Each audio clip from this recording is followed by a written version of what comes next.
Lucio is one of the original 21 heroes in Overwatch, and despite existing for 9 years, he has almost never been bad. In fact, he has very often been great, at least in high level play. So what is the history of Lucio, and how has he stayed powerful for so long? Let's drop the beat!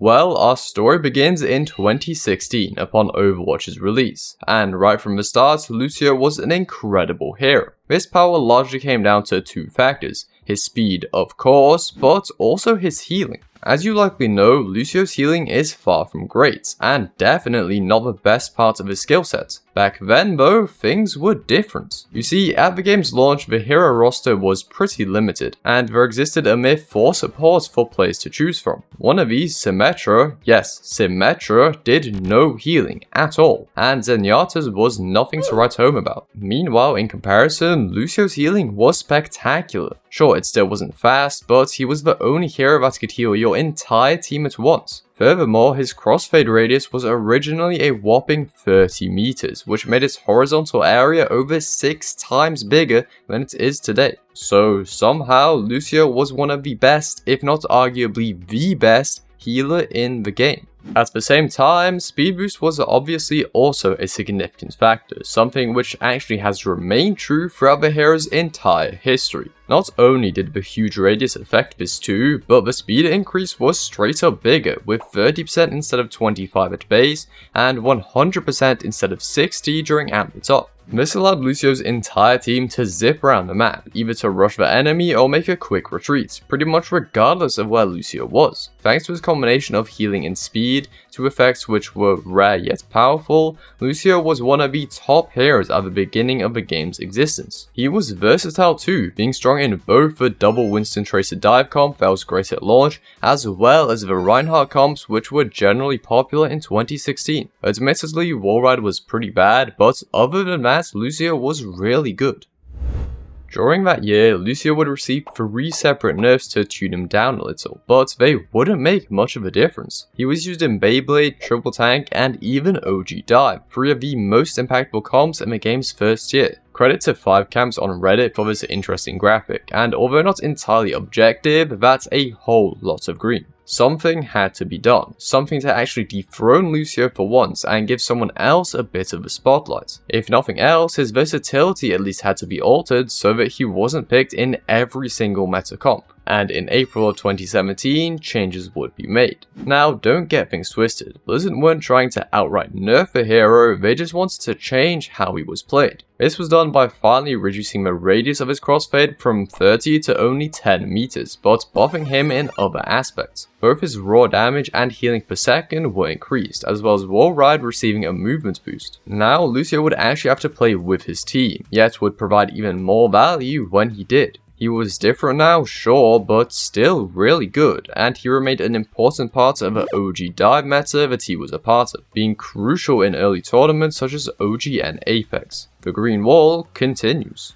In terms of casual play though, the story might be a little different. Although Lucio was incredible with coordinated teams that could take advantage of speed boost, he wasn't quite as strong for your average Joe. At the game's launch, this disparity was likely smaller since Lucio's huge AoE healing range could be very useful. But now that was less of a case, and I'm not confident he was great at all levels of play. This issue would get further exacerbated as more healers were added to the game, and I do mean healers because every new support had better healing than Lucio. Over time, people got more used to getting a lot of healing, and Lucio simply wouldn't be able to keep up. Furthermore, another thing was the rise of a more damage-focused Lucio playstyle, also known as Reddit Lucio. Perhaps over-exaggerating, this involves completely ignoring your own team and instead constantly diving the enemy. The recent changes enhanced this playstyle, and regardless of the competitive viability, this would go to split the casual community, with a lot of people beginning to see Lucio as annoying to have on both your team and the enemies. Just because the hero is good at the highest level doesn't mean they are great for everyone. However, this video will largely be focused on the hero's meta usage, so let's now look at how he developed in 2017.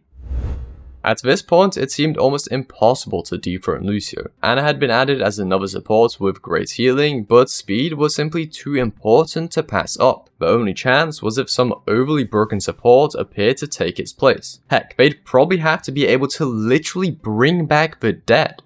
Wait, Overwatch does have that hero. Yep, it would take Moth Mercy to kick Lucio off the top, a hero state which I called the most broken of all time. Following her rework in September of 2017 to remove mass res, Mercy completely took over the meta, and this time she was paired with Zen instead of Lucio. Speed was still useful, but the damage provided by Zen and his Discord orb was favoured. This doesn't mean Lucio was bad though, he may not have been at the top, but he was also far from the bottom. Even during this meta, he remained the third most popular support in high ranked play, and that continued to be the case in Season 1 of the Overwatch League. He would also get a boost to wall ride speed in October of 2017 to aid this. Moving into 2018, Mercy nerfs would also give him a short resurgence before people realized that Mercy was still OP. But overall, Lucio had still never yet been bad.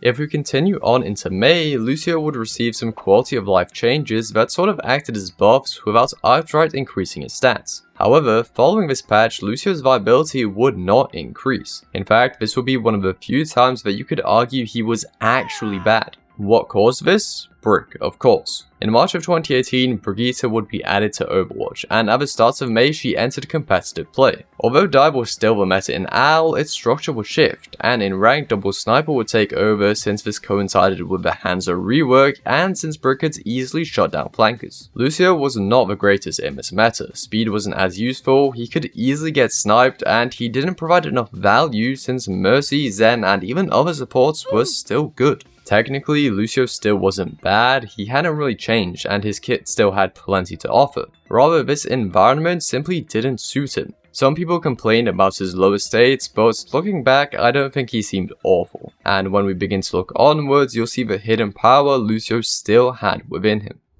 In the lower tiers of Overwatch esports, a mysterious storm was brewing. A pretty unknown team saw the new hero and began experimenting with other playstyles than dive, or even double sniper. In May, they would seize their opportunity, winning both the NA Open Division and the Bees Invitational. You may have heard this story before, so let's cut to the chase. GOATs. At the same time as Brig was pushing Lucio down in other scenes, this team had them join forces to create an unstoppable comp which would go on to dominate the game for a long time. Brigitte is often named as the deciding factor who created this comp, and although she was important, Lucio was the other central piece to the puzzle. The deathball style known as GOAT consisted of 3 tanks and 3 supports, focused on getting up close and personal to dish out heavy damage whilst also having incredible survivability. So of course, speed boost will be arguably the most important part of the entire concept that was GOAT, and over time this would come to bring Lucio insane success.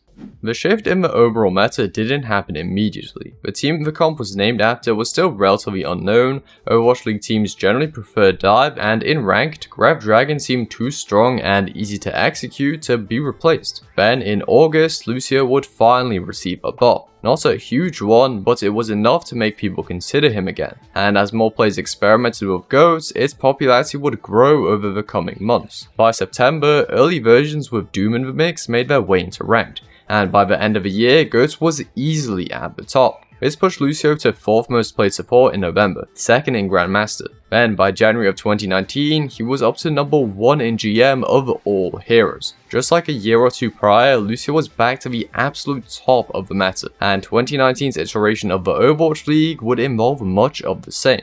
If you watched any competitive Overwatch back in the day, you'll probably know that 2019 was GOAT central in AL. Despite the valiant attempt of teams such as the Chengdu Hunters, GOAT saw roughly a 70% pick rate for the first half of the season, which gave Lucio the highest pick rate of any hero at 74%. Moving into stage 3 out of 4, the comp was still the most dominant, but was eventually defeated by the Shanghai Dragons. They admittedly didn't use Lucio, but overall he was still the most popular in that stage. Then after a full year of GOAT's dominance, Blizzard knew something had to change.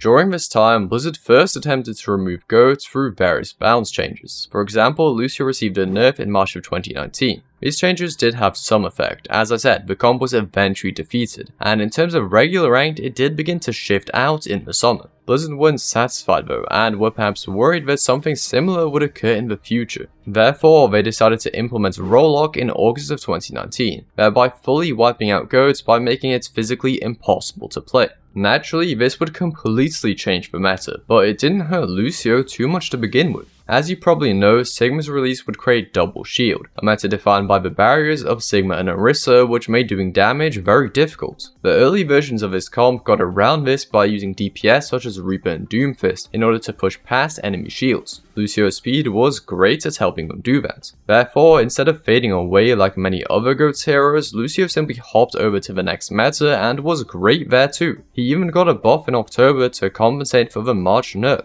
So somehow this new environment fit him almost just as well, yet this wouldn't last forever.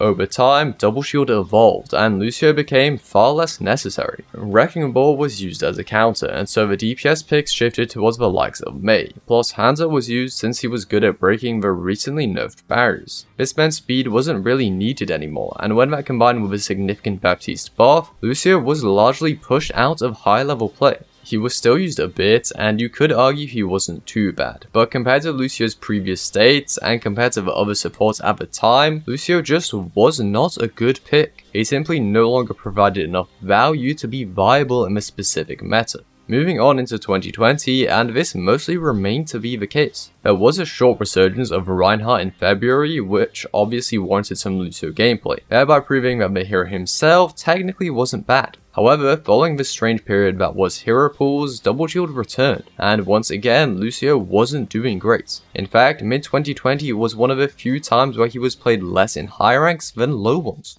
Following continuous nerfs, Double Shield finally fell in mid-August, and Lucio was able to make somewhat of a resurgence. He may have been arguably bad for a while, but now he was back to decent. He was relatively popular in the Overwatch League playoffs that year, and overall hovered around second or third best support overall. For the remainder of Overwatch 1, his position shifted back and forth between powerful and okay, never quite dominating, but almost always being at least a fine pick. He didn't receive any more balance changes after 2019, and so was useful when the meta called for speed. Next up, how would Overwatch 2 and 5v5 affect Lucio? Going into Overwatch's sequel, Lucio didn't receive many adjustments. During the beta, his ult cost and self-healing were reduced, yet the latter was only to compensate for the new support passive. The biggest alteration for Lucio would instead be the shift to 5v5. If I were to summarize things, he remained meta dependent, yet the meta called for him even more often in the new format. Lucio now had more freedom to do his own thing, and whilst raw healing arguably became less important, speed arguably became even more impactful. For the average player, Lucio was good but not great at Overwatch 2's launch, and even got a minor buff in February of 2023. Yet in pro play, where Lucio was already generally at his best, his power shined even brighter. The Frog was dominant in 3 out of Owl's 5 metas in 2022, being tied for second best support in the 4th. Speed enabled Winston Dive, the absurd Jungle Queen meta, and Winston Rush so well that he was almost irreplaceable. 2023 would be slightly worse for Lucio, but still solid. He wasn't the strongest in regular ranked, and his popularity fell somewhat over time. Still though, he was a decent pick. His usage in the Overwatch League's final season was 3rd out of all supports, often finding success in the secondary meta of Remarch or Rush, and even occasionally breaking into dive. Speed was always useful, but not always crucial enough to warrant selecting, and that's 2023. Yet in 2024, things would change once again. Here comes Season 9 and its changes to both projectile sizes and health pools. How much this affected Lucio specifically, I'm not sure, but I can say his projectiles were now really big. On top of that, he also got a significant buff to his boot. As a result, Lucio once again became one of the best heroes in the game, and despite a few following nerfs, stayed great for several months. Lucio may be somewhat meta dependent, yet he is still pretty versatile, and when he is strong, he can enable so many other strong things. And of course, that is almost all thanks to his speed. For 8 years, Lucio had a monopoly on speed, and it gave him a lot of success. Yet, finally, he was about to receive some competition. Another support with speed was about to be released. Juno. August of 2024 would mark the release of the game's newest support, who not only had access to speed, but also better healing. At the same time as this, Lucio was granted more damage but less HP. Whether this made him better or worse is debatable, probably closer to the latter. Yet thankfully Juno was incredibly weak on launch, so Lucio kept his powerful position in the meta. In the next few weeks though, Juno would receive 2 different buffs, and soon enough she took over. Now she had great mobility, great healing, and a super powerful ultimate, and Lucio couldn't quite keep up. He was still good, but not good enough when compared with this new powerhouse. A solid pick he remained, yet far less popular and no longer a part of the pro meta. Throughout the following months, Juno would receive multiple nerfs, eventually tuning her down to only an A tier hero by the end of the year. That though was enough, and thanks to the buff he received in December, Lucio climbed back up above Juno in pro play. Still though, both were good, and whoever was preferred would now come to shift back and forth over time. In February of 2025, perks were added, and although Lucio's weren't anything special, he would remain a solid pick. And honestly, there isn't much more to note. In June, he got a buff to his healing, which was completely unnecessary in terms of his meta viability, but perhaps helped him in lower ranks. And after all this time, Lucio is still one of the best supports to this day. Throughout most of the game's lifespan, he profited from a lack of competition in his niche, and the power of speed for coordinated teams. He has only arguably been bad on a couple of occasions, and even despite the introduction of Juno, he remains one of the very best. Thanks for watching, and I'll see you next time.